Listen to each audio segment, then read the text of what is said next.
Hey, Dave.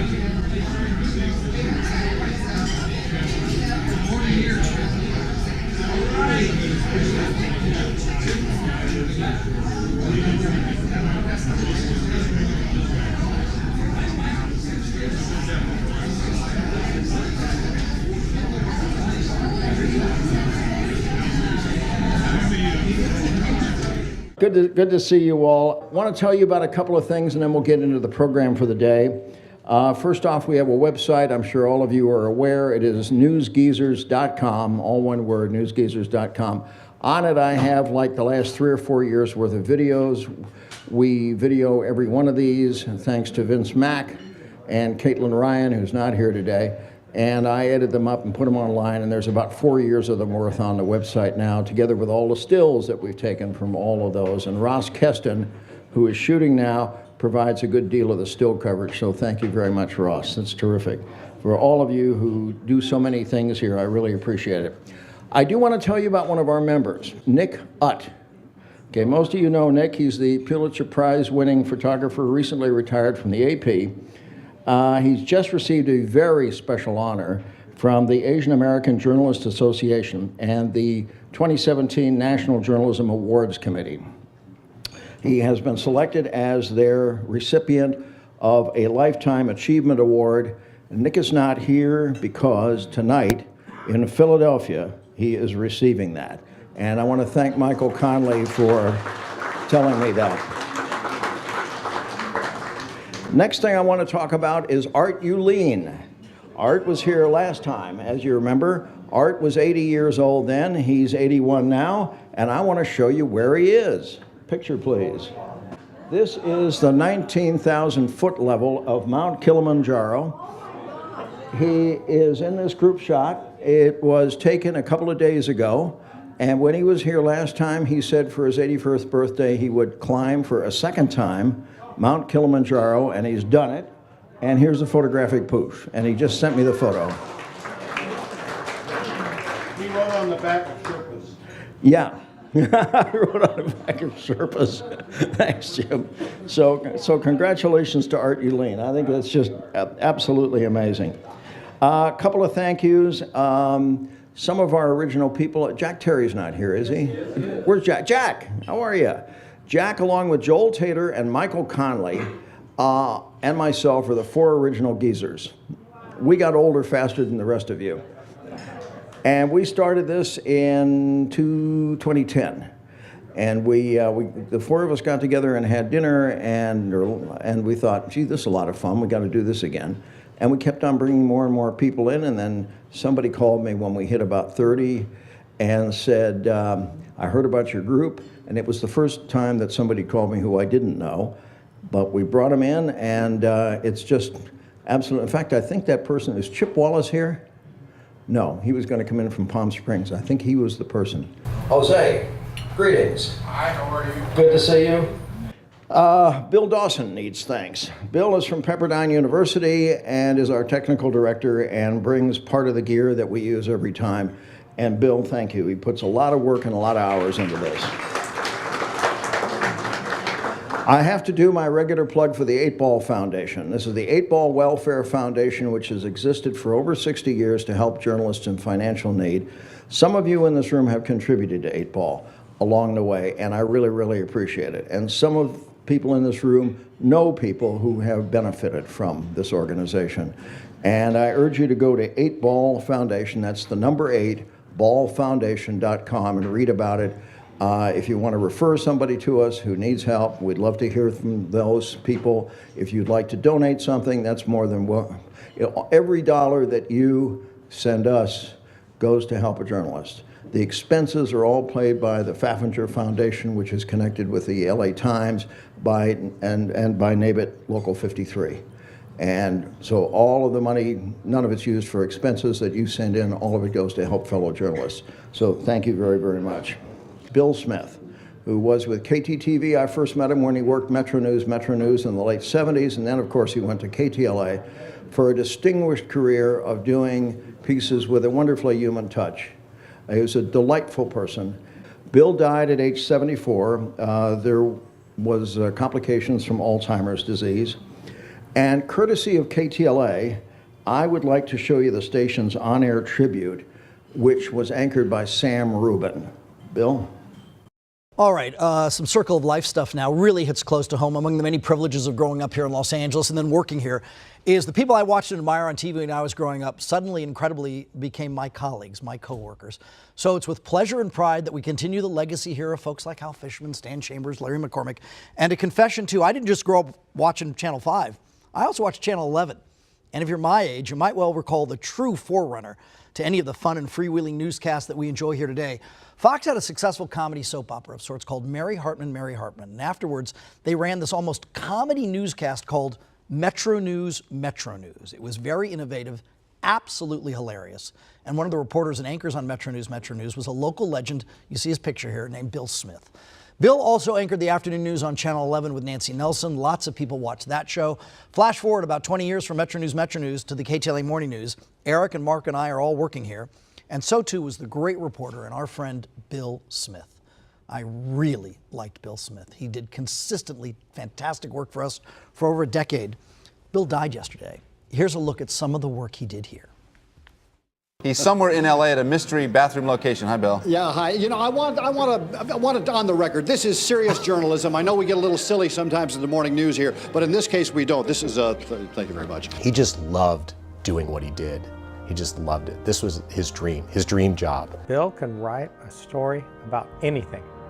Anything the producers gave him to do a story about that day. Krispy Kreme, very famous in the East, now moves into Southern California for Donut Wars. We used to call Bill Smith the wordsmith. He had such a command of the written word. It was just amazing to watch him. You know, I have found in my dealings with insurance companies that everything is covered except what I need. And here come two more. You're going in. Are you going to be late? Yes, it's about a minute. So you want to hurry? Yes. Don't want to talk on TV? No. No, go see the movie. Bill had a down-to-earth attitude with the people he came across, and he was recognized out in the field. He was just so easily approachable and engageable and put people at ease right away. Bill would just walk up to anybody, camera rolling, and he can get them to loosen up instantly. It was magic. Are you late for the movie? No.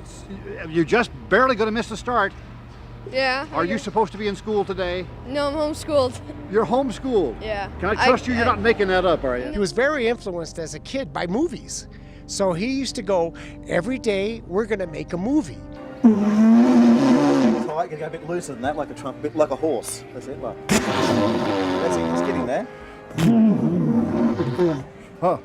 I don't think I have a future here, do I? The subtle stuff that Smith did was the feature reporting, where he could do something that was humorous. He'd find the humor in something and tell it in a way that was engaging and compelling. They have their own private restrooms in all of these suites up here. No, it's a closet. The same on or off camera. He was just the greatest guy. He was so much fun to have in the truck.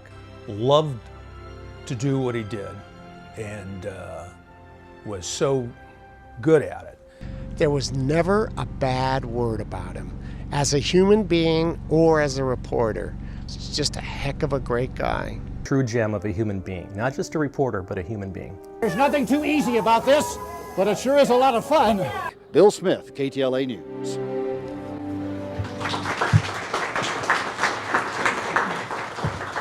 I'm wondering if there's anybody here, maybe Warren, or those of you who worked with Bill, anybody would like to come up and offer just a couple of words or stories about Bill?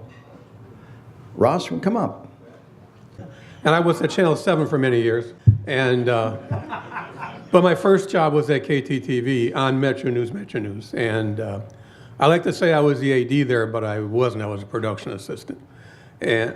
But one of the nice things about being a production assistant is you could load the Chiron, so I just made myself an AD. What the hell? And it's true.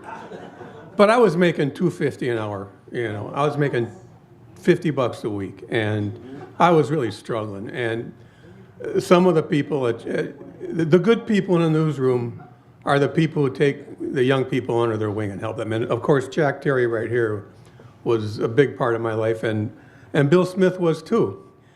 And not only was he a reporter, but a lot of people don't realize that he actually produced Metro News for some time, and I got to work very closely with him, and I never forgot that. But if you remember Metro News, it was pretty oddball. And they had no budget. They had one producer, a full-time producer, a guy by the name of Rick Sublett when I got there. They had one full-time reporter, writer, and oddball guy named Ralph Harris. They had one assignment editor, a guy by the name of Bob Bryan, executive producer. And I gotta be honest with you, all those guys had smoked more than a joint or two in their lives, you know. And into this mess came Bill Smith, who was probably the straightest arrow you're ever gonna meet. And he had this corny, down-home style of delivery. And when I first met him, I thought, well, how's that gonna work out? I didn't think he was gonna be a fit. And boy, I was never more wrong about anything in my life, because he was just the funniest guy, and he was just so good at what he did. And correct me if I'm wrong, but I think KTTV was his first television job, because he had had an extensive career in radio up until that point. But this was his introduction to television, and you would have thought he'd have been doing it all his life, because he brought in these packages that were so well shot and so filled with visual gags and so perfectly put together that it seemed like he had been doing it all his life. And he was the perfect fit. He was a perfect fit for that show. He was a foil for those guys, and it was always a delight every time he put a package on that show. I never forgot what a joy he was to work with, and what a professional, and how he was a good guy to people like me. And the last thing I want to say is, unfortunately, I wasn't able to keep in touch with him through the years. I saw him a few times in the field, you know, in the 80s, and about 4 or 5 years ago, I noticed he was on Facebook, and quick right away sent him a request, and never heard back. And I was kind of disappointed about that, but then I found out that he had passed from Alzheimer's, so it all made sense. But he was a good guy. He was the kind of guy you want to work with in a newsroom, and he was just so good at what he did that he made it all look easy. Thank you.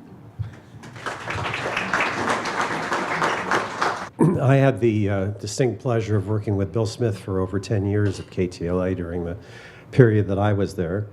And as an old assignment editor, I will tell you that the one thing about Bill Smith is, you know, you could send him anywhere to cover anything, and he'd come back with a great story. It didn't matter whether it was a feature, whether it was a hard news story, fire, whatever. He was just the best. And I have to share this with you. At his funeral, the most touching moment was all of his camera people from KTLA showed up and spoke about how much they enjoyed working with him and having him in the truck. So that's nothing more wonderful than to have the people that you work with every day to say nice things about you. So he was just a lovely man, great sense of humor, a lot of fun to have in the newsroom, and we'll miss him greatly. Thank you.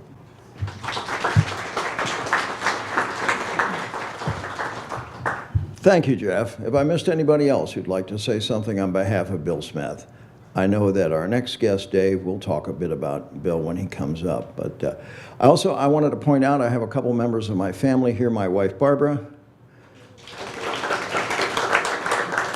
who helped organize the tables with me when we first got here at 10 o'clock this morning, and my son, David, in the back, who is shooting B-roll today for us. So thank you very much. And next up, the main attraction of today, a guy that I've had the privilege of knowing and working with for a lot of years and have just the absolute highest respect for, and that is Dave Lopez, who last month, as many of you will know, celebrated his 40th year at Channel 2, first at KNXT and then now at KCBS, of course, and is a marvelous talent, a terrific human being, and just one of the best all-around broadcasters who's ever come through this market. And it is a joy to have him here. I called him a month ago and I said, hey, you want to come to the Geezers? And he said, yeah, maybe 5 or 10 people will show up. And I said, no, I don't think so. I think it will be a room full of fans. Before I bring Dave up, I want to show you a 15-second promo that is currently on the air at Channel 2, I guess on Channel 9 as well. And that They boiled this all his life into 15 seconds. Dave is going to have a couple of great videos to share with you when he comes up. But have a look at this. It just runs 15 seconds. CBS 2 and KCAL 9 congratulate Dave Lopez on 4 decades of outstanding reporting. People ask me, don't you ever get tired of it, or when are you going to retire? I have no thoughts of retiring. Thank you, Dave, and keep up the great work. See, now this is what I'm supposed to say. He is not retiring. He is not dead. He is very much alive. And it is an honor to bring up Dave Lopez.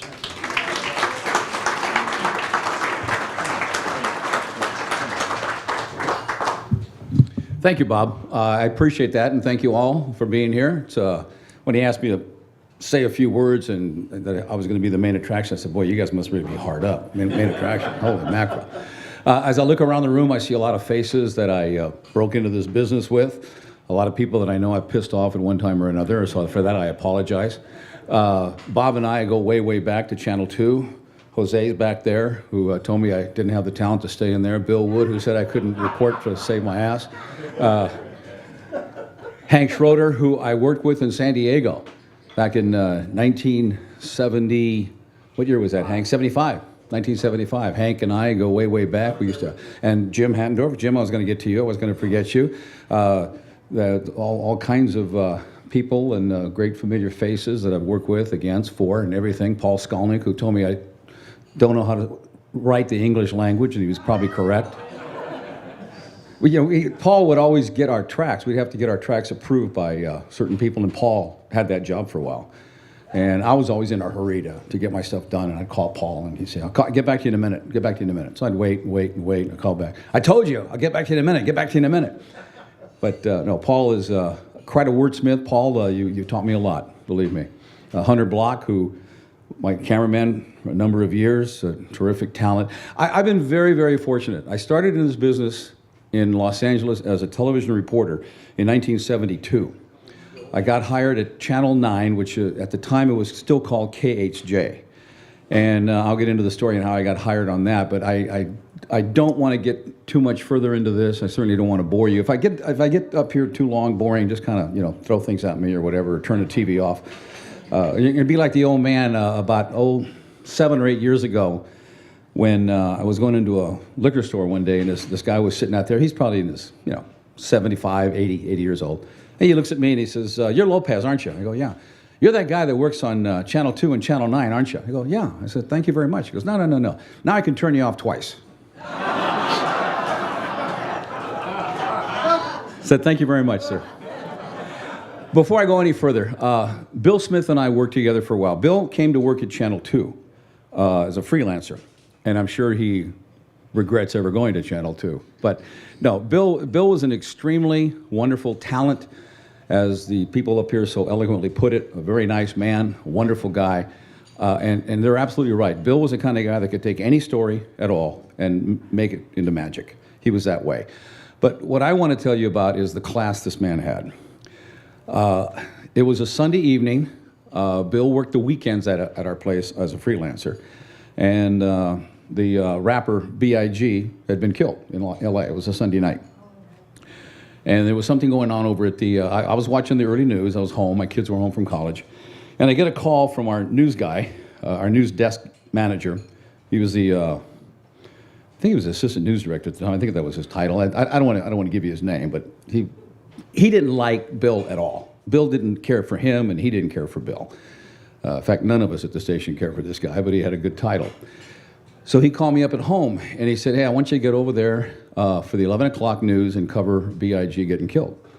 I go, I just watched the news. You have Bill Smith there. He goes, no, I don't want Bill to do the story anymore. I'm gonna pull him out of there, which is probably one of the worst things you can do. Guys that work in the field, journalists, that's an insult. It's a terrible insult. I go, well, are you gonna let Bill know or what? He goes, yeah, I already told him. So you already told him? Yeah. Okay. So I didn't have Bill's, I don't think we had cell phones back then at that time. I don't think, at least they were now. I don't think that we had them. But I wanted to get a hold of Bill and tell him, look, Bill, this is not my idea. So I get in my car, and I'm ready to leave, and my daughter's home from college, and she says, remember, Father, the guy's name is B.I.G. Don't call him Mr. Big. I say, okay, I won't do that. So I get to Cedars, and there's Bill Smith waiting for me. And he says, I said, Bill, he says, Dave, look, I know it's not your fault, but there's a few things that I got. Here's a couple of phone calls. Here's a doctor, blah, blah, blah. He waited until I got there, taking over his story. I can't think of too many reporters that would have done that, but that's Bill Smith. And I just wish that someone in his family were here today. I left a message when I found out that he had died, and I relayed that story to whoever answering machine it was I got. But Bill was a class act. I mean, there are not too many men that would have done that, and I just wanted you to know that that's the kind of guy he was. He was really something special. We're all going to miss him. I would also be remiss if I didn't tell you that there's a man that's not here today. I was hoping he'd be here. I know his health isn't doing real well, and he's got some issues at home, but I would have never been in this business at Channel 2 for 40 years if it weren't for Pete Noyes. Pete was the man that hired me in San Diego. I've been known, those of you who have worked with me, I do get a little irritated at times, riled up at times, and sometimes I do things that I shouldn't do, but that's just my nature. I got ticked off at Channel 9 one day, so I quit. That's it. Walked into the general manager's office, I said, I want a $500 a week raise. Well, I'm not going to give it to you, so I quit. Well, when's your last day? I said, I just did my last show, and I walked out. And I didn't have a job. So I heard that Pete Noyes was down in San Diego, and I knew Pete from Channel 7 when I was at Channel 9 at the time. And someone said to me, why don't you call Pete? So I called up Pete. Said, yeah, I know who you are. You're not gonna, I did sports primarily at the time, and he said, you're not gonna do sports. I'll hire you, I'm gonna make a newsman out of you. And that was in August of 1975. I went down to work for Pete. I met Jim Hattendorf down there, and a couple of other people. Gene Gleason was there as well, who went on to a pretty good name for himself in Los Angeles. And Pete was the man. I learned more from Pete than anybody I could ever dream I'd ever learn from. I'm still learning from him. And I just wish he were here. I tell him that. I tell him that he's responsible for my career. And he goes, scoff. But I think you could probably fill a book of people who would not have been in this business if it weren't for Pete Noyes. A tremendous, tremendous judge of who can do what. And I want to say talent, because I don't want to, insult other people up here. But he knew how to draw out what you can do best in this business. And so I just wanted Pete to know that. I've told him that before. I love the man like a father, and I will never, never forget Pete Noyes in this business. There are a number of other people that have been instrumental. As I said, I got hired at Channel 2 in Channel 9 in 1972, and then I went to San Diego for 7 months, and then Pete said to me, Channel 2 needs somebody. And I go, and Channel 2 at the time was a mess. I mean, it was just an absolute mess.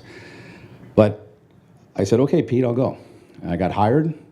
They offered me a contract. He said, let me see your contract. Pete was my first agent. I didn't know anything about 6th and 7th days. I didn't know what that meant. I know, you don't want this in your contract. This is a 6th and 7th day. They'll screw you over. They'll work you 7 days a week and not pay you for you. And this, and this. And you got to change that. You got to change that. Got to have this. And so I got hired. And that was Pete. So I've been at Channel 2 ever since 1977. I was very fortunate. One of the first big stories I got to cover was the Hillside Strangler. When I got hired there was a guy who was just a real knucklehead. He came in from Chicago. I won't give you his name. It's an old gag. I'll give you just his initials. His name was Dick Goldberg. And he was the managing editor, and I got hired. And he called me into his office, and this is 1977, June 13th, 1977. He said, Lopez, you speak Spanish? I go, not really. I can get by, but I don't want to speak Spanish. Well, you're just going to do stories involving Mexican people. I go, what? Yeah, anything to do with Mexican people, you're going to cover it. And so for about 2.5 weeks, that's all I did. Anything that had to do with story with Hispanic, that's the only stories he gave me. And I just got hired there, and I didn't want to go in there and make a big fuss and mess about things. And so about 3 weeks into my tenure at Channel 2, there was these 3 kids in the city of Bell Gardens that were walking on the railroad tracks, and for whatever reason, they didn't look up, and they got run over by a train. He sent me there because he thought they were Hispanic. It turned out they were, white kids. I think they were from Oklahoma who moved to Bell Gardens. And I did my live shot, and that was the end of my days of just doing Hispanic stories. But I mean, it's kind of funny how things change. I mean, try to do that today with someone comes into the station today, and HR would be on him and nothing flat. It's just incredible. Wonderful career at Channel 2. I moved to Orange County. I think I'm talking too much right now, but why don't we play the clip when they, you want to play them both, Bob, or just the one? Playing both? Okay. I think this is the one that when I celebrated my 30th year, this is a little more serious story that they actually put a news story together on me. This aired when I celebrated my 30th year at Channel 2, so go ahead and play it. This is a Channel 2 special presentation. There are 6 John Does in this string of 41 freeway murders. All John Does wind up in rooms like this at various morgues. It was a massive fire, and they say you were to blame. Nah, don't pick up the shovel. I'm leaving. You don't need to put up a shovel to me. 30 years as Orange County reporter. 30 years of getting the biggest stories of our time. One witness said the Cessna hit the right wing of the jet. There was an explosion, and seconds later, both the jet and the Cessna crashed into the quiet neighborhood of North Park.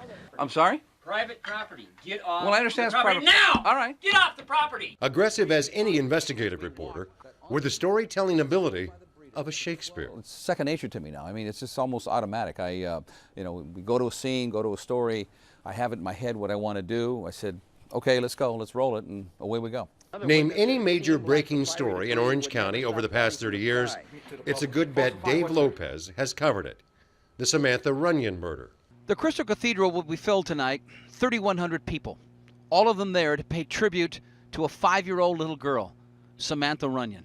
The Gregory Heidel rape trial, where Dave's dogged determination broke news itself.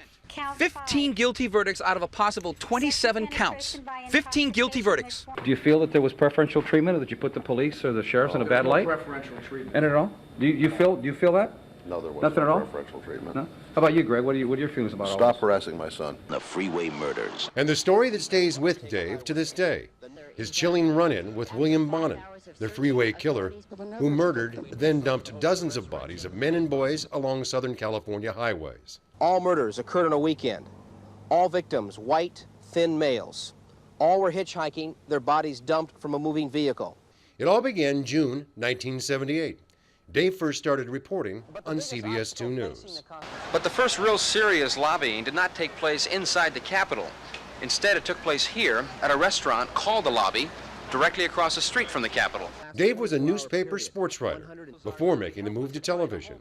But he always knew he wanted to tell stories, even if he was a reporter and audience. I always had a habit of driving somewhere and I'm listening to something on the radio, and I'd say, well, how would I cover that? And then I just talk out loud to myself. I'm sure many people have driven by me on the freeway or somewhere in the city of Los Angeles or Orange County and seen me talking away and thought, he's lost it.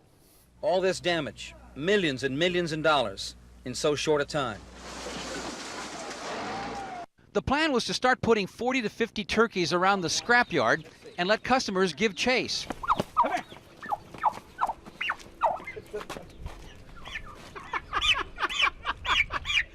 I caught him. That was too easy. After reporting the news for years, Dave became the news of the day. He was diagnosed with prostate cancer. He went public with his personal battle and turned his cancer fight into a 2-part series in 1997. Tremendous amount of butterflies, even shed a few tears. I'm not ashamed to say I've done that. But this is it. More than 10 years later, healthy, and doing the job he says he loves just as much now as he did 30 years ago. Well, my suspicion is they always say that when the world comes to an end, there'll just be the cockroaches left, but my suspicion is somewhere you'll be on a television broadcasting to them. Could be. You know what? But again, Paul, it is a lot of fun. I mean, people ask me, don't you ever get tired of it? Or when are you going to retire? I have no thoughts of retiring. Dave has won a slew of awards, including 8 Emmy Awards. But for some, his hair deserves an award. Tell me something. Your hair.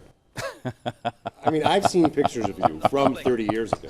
It's just good genes. I have mom and dad have really good genes. It's real. I mean, you got a ton of hair and you don't color it. No, I've never touched it. Although my daughter says, Father, you might want to start touching up your hair a little bit.